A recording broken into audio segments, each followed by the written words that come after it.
aquí en la entrevista estelar de Encuentro Directo, ¿qué tema más importante que la salud? Y justamente la noche de este sábado nos honra con su participación el doctor Félix Escaño, médico, endocrinólogo y nutricionista. Doctor, bienvenido. Buenas noches. Gracias por la invitación, Ramón. Gracias, doctor. Doctor, haciendo una panorámica, una radiografía, ¿qué es la diabetes? ¿Cómo prevenirla? Y muy especialmente porque esta es una enfermedad que no solamente le da a adultos, sino lamentablemente también sucede en niños. Y que es una situación complicada porque a los niños les gusta mucho lo que es el azúcar, el dulce. O sea, ¿cómo manejar esto? Bien, la diabetes es una enfermedad crónica que se conoce muy bien desde los años más difíciles de la antigüedad. La diabetes se conocía antes como que era una chorrera tras un sifón por la orinadera que provocaba en los pacientes, la persona. En el año 2000 años antes de la era cristiana, un médico griego llamado Areteo de Capadocia describió a los diabéticos con esa chorrera tras un sifón, y él consideraba que se le iba hasta los huesos a través de la orina por la gran frecuencia de orina que tenían. Entonces, así las cosas, otro médico inglés en el año 1672 determinó que cuando esos diabéticos ya conocidos como tales, que orinaban mucho esos pacientes, él determinó, saboreando una de las orinas de uno de esos pacientes, que era dulce como la miel. De ahí viene el apellido de la diabetes mellitus, dulce de miel, dulce como la miel. Entonces, así las cosas. Hasta el año 1921, que fue cuando se descubrió la insulina, por un médico inglés, un médico americano y un canadiense, en Canadá, en Toronto, que le tiparon a una perrita que yo tenía en mayo, el páncreas, y vieron cómo esa perrita comenzó a orinar mucho, tomar mucha agua, se deshidrataba, jadeaba mucho. Y esa perrita entonces le inyectaron ellos el extracto del páncreas, el jugo que le tiparon. Se lo inyectaron y comenzó a dejar de orinar, dejó de tomar agua, dejó de jadear mucho, dejó de perder peso. Y entonces así es como se descubre la insulina. A partir de entonces, el año 1921 que se descubre la insulina, millones de diabéticos en el mundo hoy en día tienen su vida garantizada por la insulina. La diabetes entonces es una enfermedad que combate y que aparece a cualquier edad de la vida. Puede presentarse por una debilidad de las células pancreáticas, la producción de insulina. Puede presentarse por una influencia genética hereditaria de la familia, los padres, las madres, los abuelos, los tíos, los hermanos diabéticos. Cuando uno de los parientes esté diabético, ahí puede caer otro diabético más en la familia. Entonces es muy importante que tengan eso pendiente. Lo mismo que las madres que tienen hijos con más de 9 libras de nacido, tienen una macrosomía al nacer, como le llamamos médicamente. Esos son niños y madres que son candidatos a diabetes, son prediabéticos por esa condición. La prediabetes es una gran categoría que tenemos en la diabetes. Antes de llegar a la diabetes se determina la prediabetes, que es una categoría donde el paciente presenta niveles de azúcar por encima de 100 miligramos, que es lo normal, el tope de lo normal, y menos de 126. Cuando tiene más de 126 ya se considera que es diabético, aunque no tenga los síntomas. Pero ya bioquímicamente se considera que es un diabético. Entonces tenemos nosotros ahí los prediabéticos que oscilan entre 100 y 125, los niveles de azúcar en la sangre en ayuna.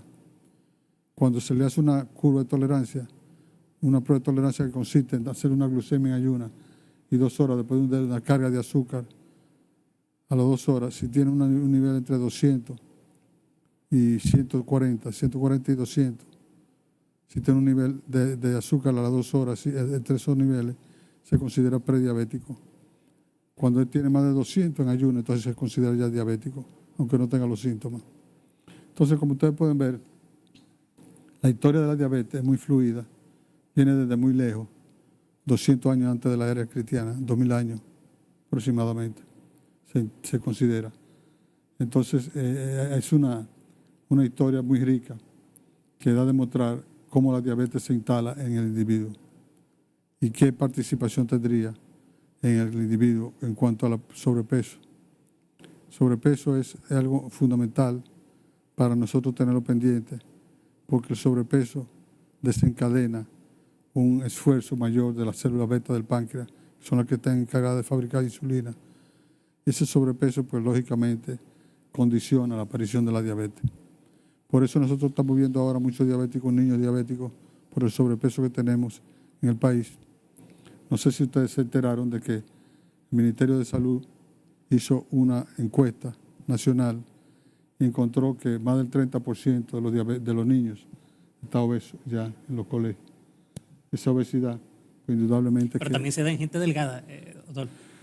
Claro, hay trastornos inmunológicos que condicionan la presencia de la diabetes. Cuando hay desalteración inmunológica en personas delgadas, como es el caso de los diabéticos tipo 1, que aparecen en la niñez generalmente.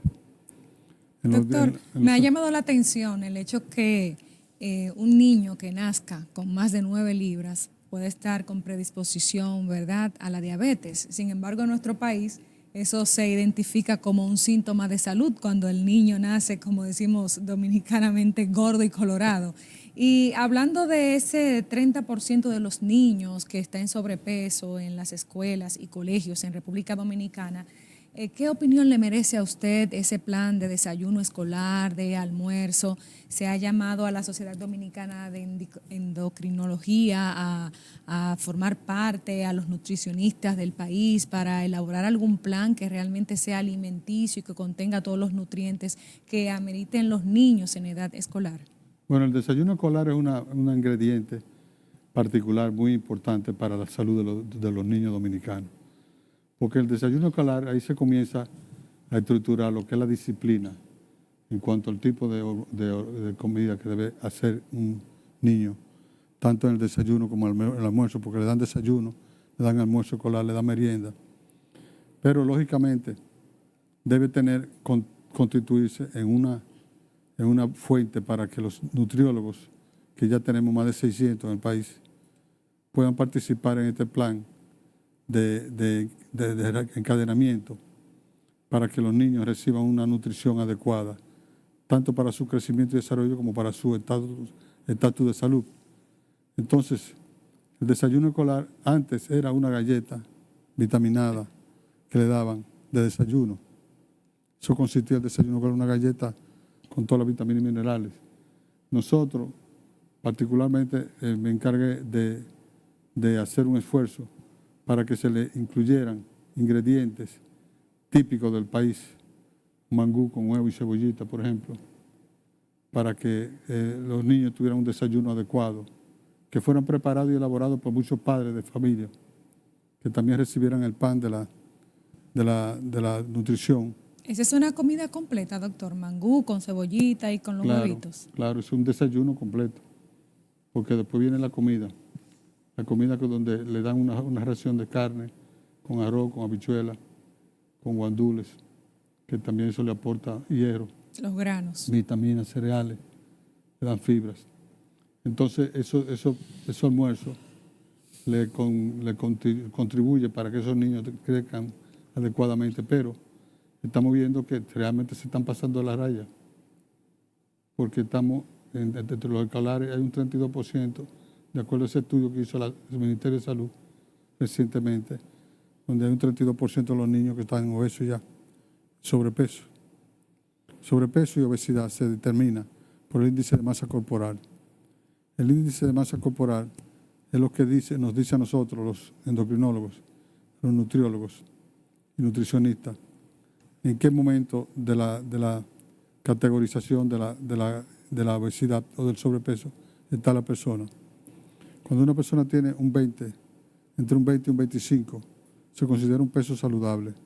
Cuando es de 25 a 30 hablamos de sobrepeso. Cuando es más de 30 hablamos de obesidad. En los niños es por percentilo, una tabla de percentilos que hay normalmente para estos casos. Y entonces en esos casos, pues esa tabla lleva al médico a tener una orientación, una guía en su oficina, en su consulta, donde tiene esa tabla y ahí puede participar el peso del niño, el tamaño, y participan también otros elementos básicos para determinar su índice de masa corporal. De forma tal que ese expediente, esos niños tienen un expediente abierto donde se le determina su índice de masa corporal por el percentilo y realmente llegamos a la conclusión de que pueden tener sobrepeso o en obesidad.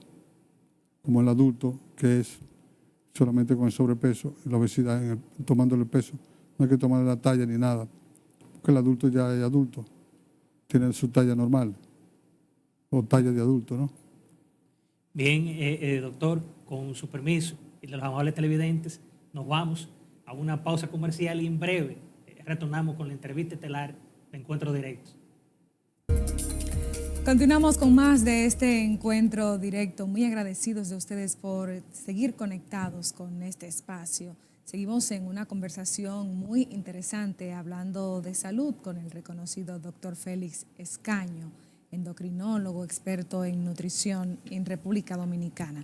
Doctor, ¿cuándo debemos visitar el endocrinólogo para prevenir anomalías o detectar posibles anomalías? Bien, realmente el endocrinólogo es un médico internista de medicina general que abarca la endocrinología, todas las ramas de la medicina. El endocrinólogo tiene que ver con el crecimiento y desarrollo de los niños, por ejemplo. Tiene que ver con la enfermedad crónica no transmisible, que es un gran capítulo que tenemos en todos los ministerios de salud, donde las enfermedades crónicas no transmisibles, como son las del corazón, las de obesidad, las de diabetes, las de broncopulmonares, pues son enfermedades crónicas que necesitan del concurso de un endocrinólogo para que estén bien orientados en ese aspecto. Entonces, ¿cuándo visitar al endocrinólogo? Los principios de año son las fechas más oportunas, porque al principio de año se nos llena la oficina de pacientes. Pacientes que cometieron muchos desafueros, muchas incoordinaciones con la comida en Navidad, y que entonces se sienten con un sentimiento de culpabilidad. Los lleva a visitar nuestra oficina en enero, febrero, marzo, en abril. Ahí viene la Semana Santa, vienen los fines de semana largos, que son de playa. Bueno, pues en Semana Santa, para Semana Santa ya tenemos muchos pacientes que están en esa tesitura, buscando la ayuda del endocrinólogo y del nutriólogo con esa finalidad. Nosotros debemos visitar al endocrinólogo entonces en el principio de año para hacer una revisión de cómo está nuestro estatus metabólico interno, nuestra sangre, los análisis, y luego ver cómo estamos de peso y qué podemos hacer, cómo podemos ayudarlo a esos pacientes. Los adultos que tienen enfermedades crónicas no transmisibles, que ya tienen las enfermedades crónicas, que son portadores de diabetes, de hipertensión arterial, de colesterol alto, de triglicéridos altos. Esas son personas que también necesitan nuestro concurso y nuestra ayuda con fines de lograr un metabolismo adecuado y equilibrado. De manera tal que nosotros tenemos la opción, la oportunidad de visitar al endocrinólogo en cualquier momento del mes y del año que se le ocurra a cualquier persona. Generalmente, con la forma de prevenir estas enfermedades, se utiliza mucho la dieta equilibrada, la actividad física, la orientación médica, profesional, que son parámetros fundamentales para que estas enfermedades no se presenten. De manera tal que ahí tendría nosotros una modificación de nuestro estilo de vida. Generalmente el estilo de vida, pues, la modificación de ese estilo de vida, pues, es lo que trae como consigo una mejoría en la conformación y prevención de estas enfermedades crónicas no transmisibles que tanto daño le hacen al cuerpo. Así es. Doctor, en la época de Navidad ya que pasó recientemente, que hay gente que se lo toman a pecho comiendo pavo, cerdo, pastelito, pero entonces llega enero y hay muchos fines de semana largos. También la gente, fiesta y mañana gallo. Entonces, ¿cómo maneja usted esa situación de gente que, por ejemplo, comen así? ¿Qué recomendación usted le da para entonces tener una dieta fuerte, volver a la normalidad? Bueno, realmente nosotros lo que hacemos es que le damos dietas semanales Todos nuestros pacientes les damos una dieta semanal para que semanalmente vayan a la oficina. Les revisamos el menú que les damos para una semana. Ahí analizamos las cosas buenas, lo que les gustó, lo que no les gustó, en el desayuno, en la comida, en la cena. Le damos inclusive comidas que ya las tenemos prehechas en la oficina y que tienen la oportunidad de llevárselas a la casa. Esas comidas prehechas pues son organizadas y estructuradas por un nutriólogo. Tenemos un nutriólogo, una cocinera especial para esas comidas que se la preparan. Y de esa manera tal que un pastelón de berenjena, por ejemplo, ya lo tenemos listo, preparado, prehecho. Solamente tendría que comprarlo y llevarlo a la casa. Y así tendría la organización de su menú nuevo, de su organización nutricional adecuada para su crecimiento y desarrollo en el caso de los niños y para el equilibrio nutricional para prevenir la enfermedad catastrófica de la enfermedad crónica no transmisible que mencionamos anteriormente. ¿Cómo prevenirla? Ahí tendría la oportunidad de organizar su alimentación, sus comidas.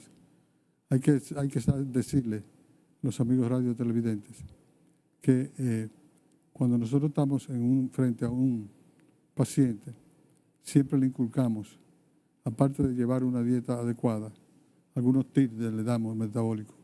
Por ejemplo, tomar agua es importante porque el agua le permite una evacuación, un ritmo intestinal adecuado, le permite hidratarse mejor, le permite el agua una mejor función de los riñones. Entonces tomar agua pues es independiente, le quita el apetito, le cambia el apetito a la persona y con ese estilo pues la persona pues cambia también su forma de ser, de comportarse los fines de semana. Ya las personas están aprendiendo bastante, han aprendido bastante por la cantidad de especialistas que hay en el mercado y que ya le orientan adecuadamente. Pero nosotros creemos que estos tipos de programas deben llevar más educación a toda la población, como realmente lo hacen ustedes, con esa finalidad de orientar mejor, prevenir las enfermedades crónicas no transmisibles, que es un gran capítulo que se lleva el 80% del presupuesto de la salud pública, enfermedades crónicas no transmisibles. Wow. Hay que recordarle que la obesidad y el sobrepeso son causas muy frecuentes de cánceres. Hay también problemas respiratorios, tipo apnea del sueño, que tenemos nosotros también que tener pendiente, la diabetes, que es causada por la obesidad. Porque en ese estado de obesidad se produce un hiperinsulinismo, es decir, las células beta del páncreas se ven forzadas a trabajar más por la ingesta sobreabundante que se reciben los pacientes. Entonces, ese hiperinsulinismo lleva a una deficiencia final que hace que la célula beta deje de producir insulina y que la insulina que produce no sea suficientemente adecuada para el manejo del metabolismo en sí. Entonces, ese hiperinsulinismo produce resistencia a la insulina, como llamamos normalmente. Ese aumento de peso pues lleva a todos estos cambios y puede conllevar a la diabetes, puede conllevar a la presencia de cáncer.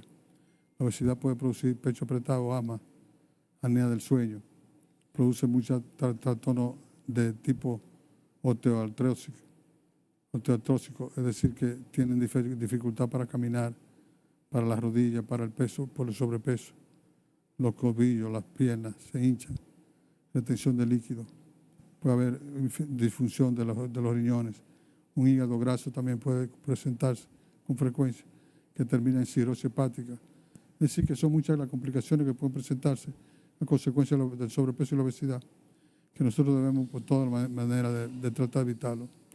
Por eso existen en los países organizados un proyecto, un plan de prevención de la obesidad, que nosotros estamos trabajando ya en esa parte con fines de prevenir la obesidad a nivel nacional, tanto a nivel de escolares como a nivel de adultos ya, de forma tal que tengamos una población sana, equilibrada metabólicamente.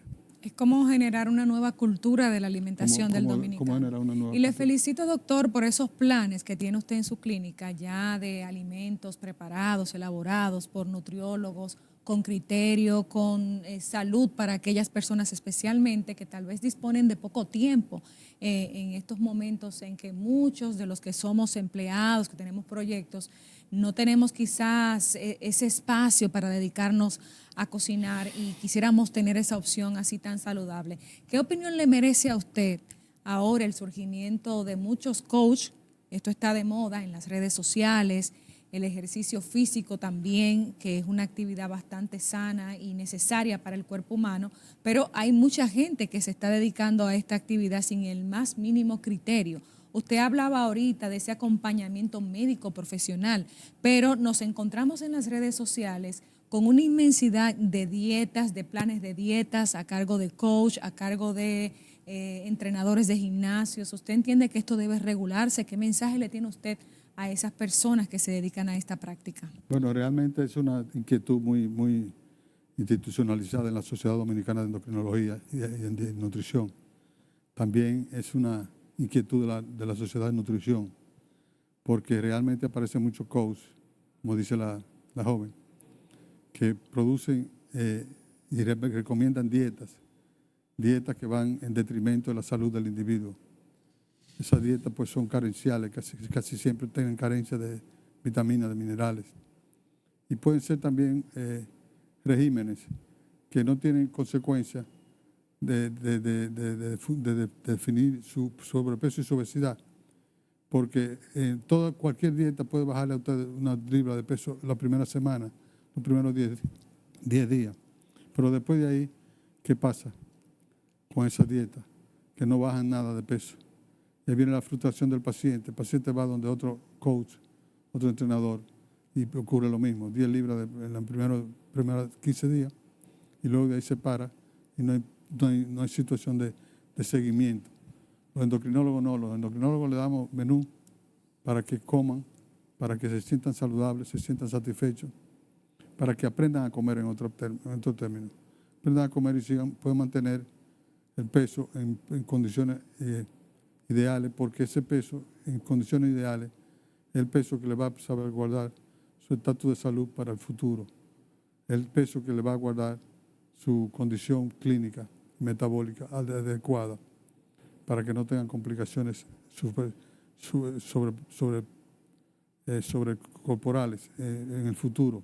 Es decir, que no tengan complicaciones tipo diabetes, que no tengan complicaciones con el colesterol, con los triglicéridos, con la hipertensión arterial, que son las causas más frecuentes de debilidad en nuestro medio, de debilidad funcional y de debilidad económica. Porque una persona con seguridad social inclusive, con 8,000 pesos anuales, pastillas para la presión que cuestan 4,000 y pico de pesos mensuales. No es fácil. No es fácil. En los primeros 3 meses se le van los 8,000 pesos y ya ahí queda a la intemperie.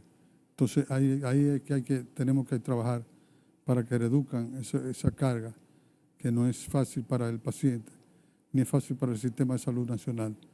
Por tanto, un nivel de prevención de la obesidad y del sobrepeso, un programa nacional de prevención, quedaría muy bien ahora, en estos momentos, para que los dominicanos aprendamos mejor a tener una mejor cultura de alimentación para prevenir ese tipo de enfermedades. Doctor, y para el paciente, por ejemplo, que es prediabético, ¿cómo entonces maneja esa situación y no sea dependiente de llegar a tomar medicamentos y cosas? ¿Cómo manejar esto?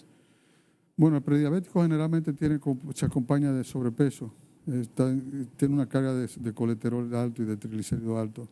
Puede tener complicaciones también de tipo de apnea del sueño, que necesitan hasta una maquinita para poder dormir, que le oxigene bien los pulmones. Bueno, ese paciente prediabético requiere de un entrenamiento con un profesional adecuado, nutricionalmente hablando, para que le regule su alimentación, porque realmente cuando esa alimentación no está deficiente, ese prediabético puede caer en la diabetes y entonces ella se complica con la insulina, con la pastilla que viene con la insulina. Entonces lo ideal es que no llegue a diabetes.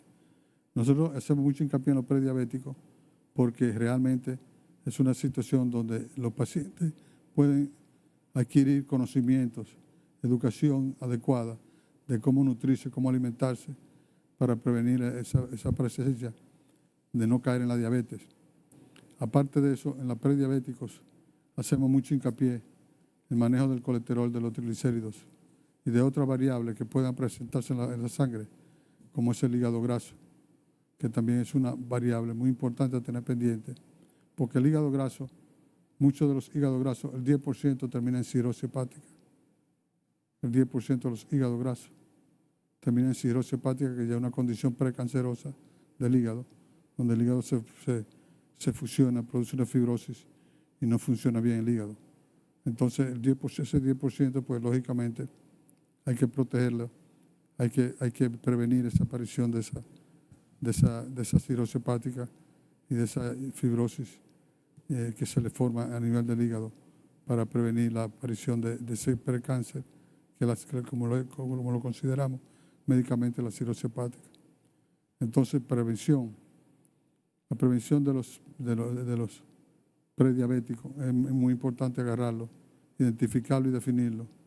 Definirlo sobre todo en qué estatus está el paciente, la persona, para saber si está en un estatus prediabético, haciendo el análisis de la sangre, que incluye hemoglobina glucosilada, glucemia en ayuno y postprandial.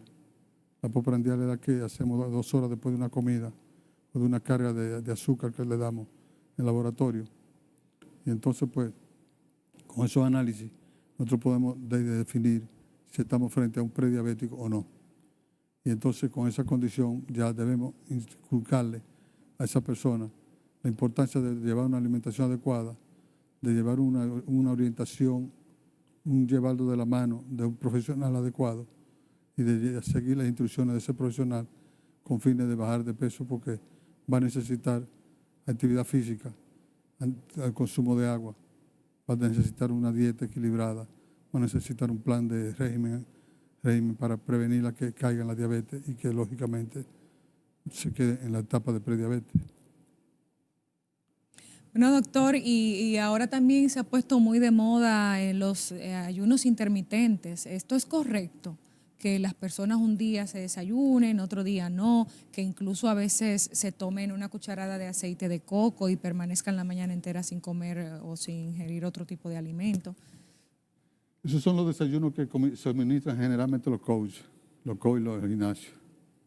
Esos son los desayunos que se ha podido ver, se han hecho estudios sobre la dieta keto, sobre los desayunos intermitentes, sobre los ayunos normales. Se han comparado con la dieta normal, una persona que coma sus 3 comidas normales y meriende. Se han hecho estudios, análisis para ver cuál combinación de esas le cae mejor al cuerpo. Se puede ver que no tiene ningún significado el ayuno prolongado, porque realmente es una situación de consumo metabólico interno. El cuerpo está en una computadora muy bien hecha. Está preparado para manejar los ingredientes, las agresiones que nosotros le demos con mayor cantidad de energía, con mayor cantidad de nutrientes, con mayor cantidad de productos que realmente nos combaten, nos hacen la vida imposible. El cuerpo está compuesto por mecanismos biológicos que mantienen un equilibrio en ese aspecto. Es decir, que nosotros debemos mantenernos en ese cuadro, con esos ayunos prolongados, esos aceites de coco. Esas son medidas que se toman, pero realmente tiene su indicación. Por ejemplo, el aceite de coco nosotros lo damos en niños desnutridos que se requieren una carga de triglicéridos mayor o de colesterol, de grasa, que le hace falta grasa para combatir la desnutrición, que justamente la desnutrición era un capítulo muy importante antes, hace hasta 10 años antes, un capítulo muy importante en nuestras sociedades, América Latina, pero ya hoy en día la desnutrición no es tan importante, sino el sobrepeso, que es una malnutrición también, una alteración de la nutrición, pero que termina en sobrepeso del individuo, precisamente por este tipo de mecanismo de utilizar ayuno prolongado, de utilizar la dieta keto y dietas que aparecen por ahí. ¿Usted no la recomienda, la dieta keto? No la recomiendo keto? Ninguna. Yo tengo mi plan, mi proyecto de alimentación normal, equilibrado, donde le doy comidas balanceadas, semanalmente, sí, me gusta chequearlo para conversar con la persona sobre las cosas que le gustaron del menú que yo le mandé, lo bueno del desayuno, de la comida y de la cena, para que aprendan a comer, porque no van a estar toda la vida, mientras vida tengan, no van a estar con un endocrinólogo ni con un nutriólogo. Sí. Van a tener que comer. Es un tema de educación y de conciencia. Exacto. Entonces, esa es la idea. La idea es que yo le pueda transmitir en esos primeros 3 meses un proceso de reducción de 30 a 45 libras que puedan bajar en esos primeros 3 meses, para nosotros entonces, a partir de ahí, ver la posibilidad de, dependiendo de cómo quede el paciente, si quiera continuar porque tiene más libre de ahí, o si quiera quedarse ahí, mantenimiento, lo que sea. Nosotros hacemos lo que el paciente nos diga, nos sugiera. Bien, doctor, solo nos resta agradecer su participación, muy honrados, y debo decir públicamente que yo he sido uno de sus pacientes en cuanto a temas de dieta y consulta. Así que le agradecemos mucho, doctor. No, gracias a ti. Realmente para mí es un esfuerzo venir, tú lo sabes, pero realmente para mí constituye motivo de satisfacción participar en tu programa siempre. Gracias, gracias. O sea que doctor, estamos siempre a la orden. Gracias, gracias. Bien, amables televidentes, nos vamos a una pausa comercial y regresamos ya a la rectica final de Encuentro Directo.